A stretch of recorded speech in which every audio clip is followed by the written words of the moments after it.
നിന്നിൽ ജനതകളെല്ലാം അനുഗ്രഹീതരാകുമെന്ന സദ്വാർത്ത നേരത്തെ തന്നെ ആരെ അറിയിച്ചിട്ടുണ്ട് എന്നാണ് പൗലോസ്ലീഹ പറഞ്ഞിരിക്കുന്നത്? അബ്രാഹത്തെ. നീതിമാൻ എന്തുവഴിയാണ് ജീവിക്കുക എന്നാണ് പറഞ്ഞിരിക്കുന്നത്? വിശ്വാസം.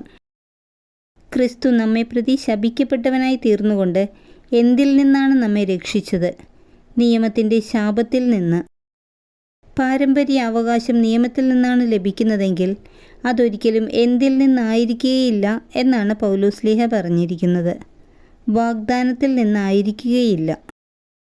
നമ്മൾ വിശ്വാസത്താൽ നീതീകരിക്കപ്പെടേണ്ടതിന് ആരുടെ ആഗമനം വരെ നിയമം നമ്മുടെ പാലകനായിരുന്നു? ക്രിസ്തുവിൻ്റെ ആഗമനം വരെ.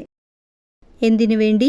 സ്നാനം സ്വീകരിച്ചിരിക്കുന്ന നിങ്ങളെല്ലാവരും ക്രിസ്തുവിനെ ധരിച്ചിരിക്കുന്നു എന്നാണ് സ്ലീഹ ഗലാത്യക്കാരോട് പറഞ്ഞിരിക്കുന്നത്. ക്രിസ്തുവിനോട് ഐക്യപ്പെടാൻ വേണ്ടി.